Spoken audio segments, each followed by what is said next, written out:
वन्दे देवौमापतिं सुरगुरुं वन्दे जगत्कारणं वन्दे पन्नगभूषणं मृगधरं वन्दे पशूनां पतिं वन्दे सूर्यशशाङ्कवहनिनयनं वन्दे मुकुन्दप्रियं वन्दे भक्तजनाश्रयं च वरदां वन्दे शिवं शङ्करम् वंदे शिवम शंकरम।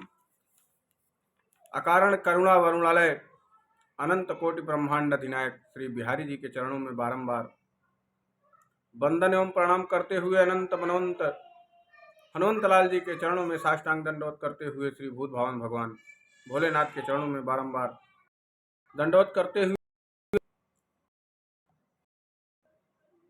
हम लोग देवाधिदेव भूत भावन भगवान भोलेनाथ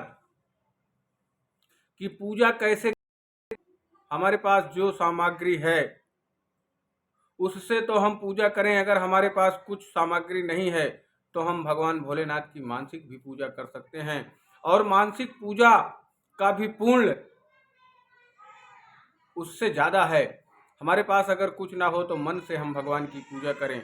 या श्री शंकराचार्य जगत गुरु श्री शंकराचार्य द्वारा शिव मानस पूजा में वर्णन किया गया है, जो आज हम लोग उसी पर चर्चा करेंगे। तो बोलिए राधा माधव सरकार की जय।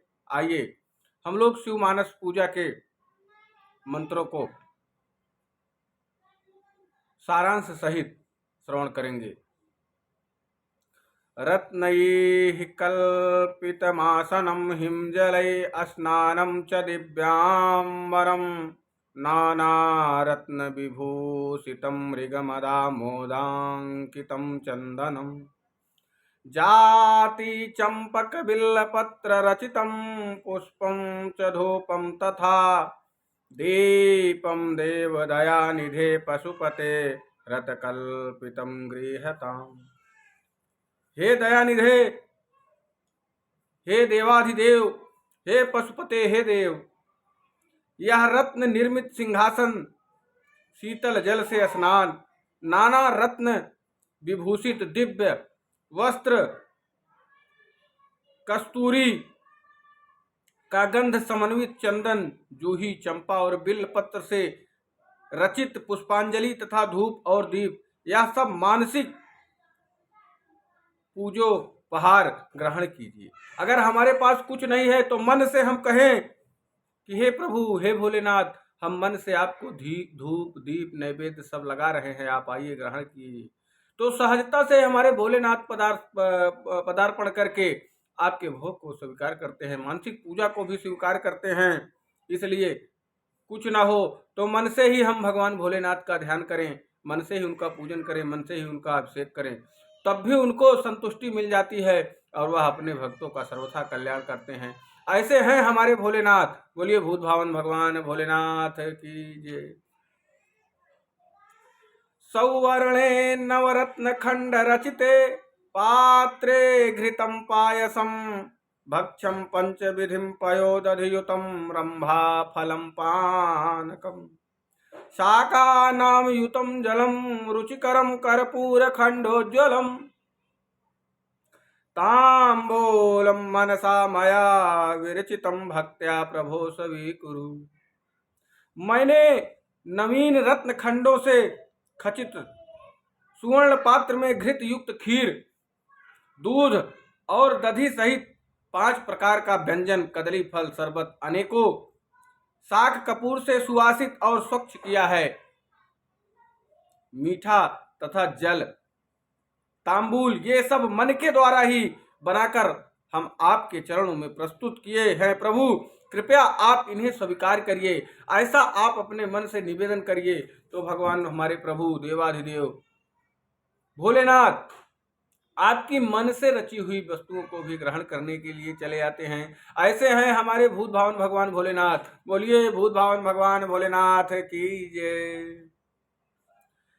छत्रम चामरयोर्युगम व्यजनकम च दर्शकम निर्मलम वीणा भेरी मृदंग काहल कला गीतम च नित्यम तथा साष्टांगम प्रणति स्तुतिर्बहुविधा हये तत्समस्तं मया संकल्पेन समर्पितं तव विभो पूजा गृहाण प्रभो। छत्र, दो चंवर, पंखा, निर्मल दर्पण, वीणा, भेरी, मृदंग, दुंदुभी के वाद्य, गान और नित्य, साष्टांग प्रणाम, नाना विधि से आपकी स्तुति, ये सब मैं संकल्प से ही आपको समर्पण करता हूं प्रभु। मेरी यह पूजा आप ग्रहण करिए और आप प्रसन्न होइए। मैं अपने सामर्थ्य के अनुसार आपकी पूजा करूंगा। अगर आप मन में यह विचार करके प्रभु की मानसिक पूजा में मन से सब कुछ चढ़ा रहे हैं और सामर्थ्य के अनुसार करने का संकल्प ले रहे हैं, तो हमारे प्रभु सर्वथा आपके ऊपर प्रसन्न होकर आपका दसों दिशाओं में मंगल करते हैं। ऐसे हैं हमारे भूत भावन भगवान भोलेनाथ, जो अपने भक्तों का सर्वदा कल्याण करते हैं। बोलिए भूत भावन भगवान भोलेनाथ की जय। आत्मा त्वं गिरिजा मतिः सहचरा प्राणाः शरीरं गृहम् पूजा ते विषयोपभोग रचना निद्रा समाधि स्थितिः साक्षारः पदयो प्रदक्षिण विधि स्तोत्राणि सर्वा गिरो यद्दत् कर्म करोमि तदखिलम शंभो तवाराधनम। हे शंभु, हे देवाधिदेव, भक्तों के कष्ट हरने वाले कृपालु भोलेनाथ जी महाराज, हे शंभु, मेरी आत्मा तुम हो, मेरी बुद्धि पार्वती जी हैं, प्राण आपके गण हैं, शरीर आपका मंदिर है और संपूर्ण विषय भोग की रचना आपकी पूजा है। ये शरीर, ये मेरी आत्मा, ये मेरी बुद्धि सब आपसे ही चलती है। मैं जो कुछ भी दिन भर खा लेता हूँ वही आपकी पूजा है। जब मैं निद्रा में चला जाता हूँ, समाधि मान लीजिए उसको, मैं जब सो लेता हूँ तो वह आपकी समाधि है। मेरा दिन भर जितना चलना फिरना होता है यह आपकी परिक्रमा है, तथा संपूर्ण शब्द मैं दिन भर जो बोलता हूँ वह आपके स्रोत हैं। इसी प्रकार मैं जो जो भी कार्य करता हूँ सब आपको निवेदित है और सब आपकी आराधना है। हे प्रभु, आप इसको स्वीकार करिए। हाथों से मैं जो करता हूँ, पैरों से जितनी यात्रा करता हूँ वह सब आपकी परिक्रमा है। इसे आप स्वीकार करिए और अपने भक्तों का सर्वथा कल्याण करिए। ऐसे हैं हमारे भोलेनाथ, जिनकी आप अगर मन से भी बार बार स्तुति करिए तो आपको प्रसन्न होकर सर्वथा आपको वरदान देते हैं।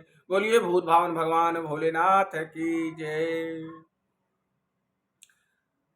कर चरण कृतम वाक्यजम कर्मजम वा श्रवण नयनजम वा मानसम वा अपराधम विहितम विहितम वा सर्वमेतत् क्षमस्व। जय जय करुणाब्धे श्री महादेव शंभो। हाथों से, पैरों से, वाणी से, शरीर से, कर्म से, करणों से, नेत्रों से अथवा मन से जो भी अपराध किए हों, वे विहित हों अथवा अविहित हों, उन सबको हे करुणा के सागर महादेव शंभो, आप सब अपराधों को क्षमा कीजिए और आपकी जय हो, आपकी जय हो, आपकी जय हो। आप इतने करुणा के सागर हैं कि भक्तों की हर प्रकार की ग्लानि आप समझते हैं। ऐसे ही एक नगर में एक राजा हुआ करते थे और उस नगर का यह नियम था कि जो राजा बनेगा वह 5 साल तक तो राजपाट करेगा। 5 साल के बाद नगर के बाहर नदी के उस पार एक बहुत घना और बहुत ही बड़ा वीरान जंगल था। 5 साल बाद राजा को ना चाहते हुए भी प्रजा उस जंगल में छोड़ आती थी और वहां हिंसक पशु राजा को मारकर खा जाते थे। अब राजा का कार्यकाल पूर्ण हो रहा था।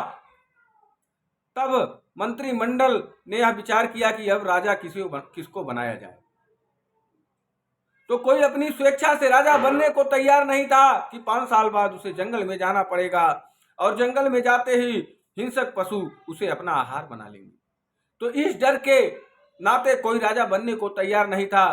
तो उस समिति का एक और भी नियम था कि जब राजा बनने को कोई तैयार नहीं होता था, उस समिति के सदस्य सुबह भोर में ब्रह्म मुहूर्त में निकलते और जिस व्यक्ति को पहला आदमी जो व्यक्ति उनको भेटा जाता, मिल जाता, उसी को पकड़ कर लाते और उसका राज्याभिषेक कर देते, उसी को राजा बना देते। सुबह निकले ब्रह्म मुहूर्त में तो एक महात्मा जी चले आ रहे थे, सीताराम सीताराम सीताराम कहिए, जाहि विधि राखे राम ताहि विधि रहिए। राम नाम का उद्घोष करते हुए संत जी चले आ रहे थे।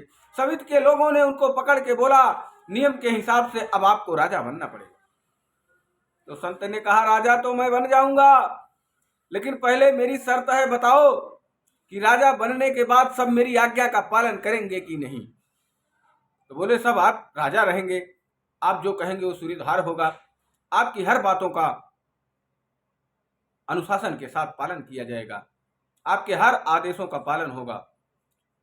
और संत जी को यह बताए कि राजा को 5 साल उस घने जंगल में छोड़ दिया जाता है। 5 साल बाद संत जी तैयार हो गए, राजा बन गए, और राजा बनते ही उन्होंने दूसरे दिन आदेश दे दिया कि नदी के उस पार का सारा जंगल काट दिया जाए। अब 5 साल के लिए राजा हैं, जो कहेंगे वह माना जाएगा। अब लग गए आदमी, जंगल कटने लगा। 1-2 महीना में जंगल कट के साफ हो गया। उन्होंने कहा अब यहाँ अच्छी सड़क का निर्माण करवाया जाए। अच्छी सड़कें बनवाई गई, वहां लाइट की व्यवस्था राजा ने करवाया और अच्छे मकान बनवाने शुरू कर दिए। 5 साल ऐसे ही बीत गया। 5 साल बाद नदी के उस पार चमन बरस रहा है। इतना चमका दिया राजा ने कि इस नगर से अच्छा नदी के उस पार का नगर लग रहा है। तब उन्होंने समिति के लोगों को बुलाया और कहा, मेरा 5 साल का कार्यकाल पूरा हो गया, अब मुझे आप लोग उस पार छोड़ दीजिए।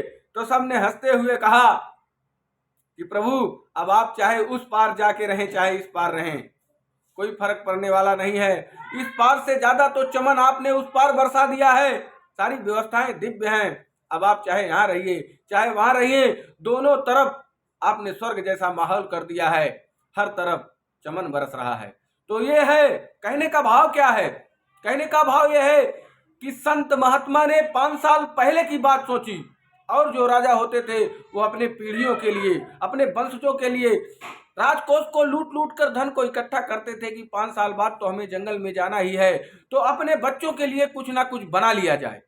लेकिन वो संत महात्मा ठहरे, उनको तो ना बच्चे के लिए बनाना था, ना अपने बाल गोपाल के लिए बनाना है।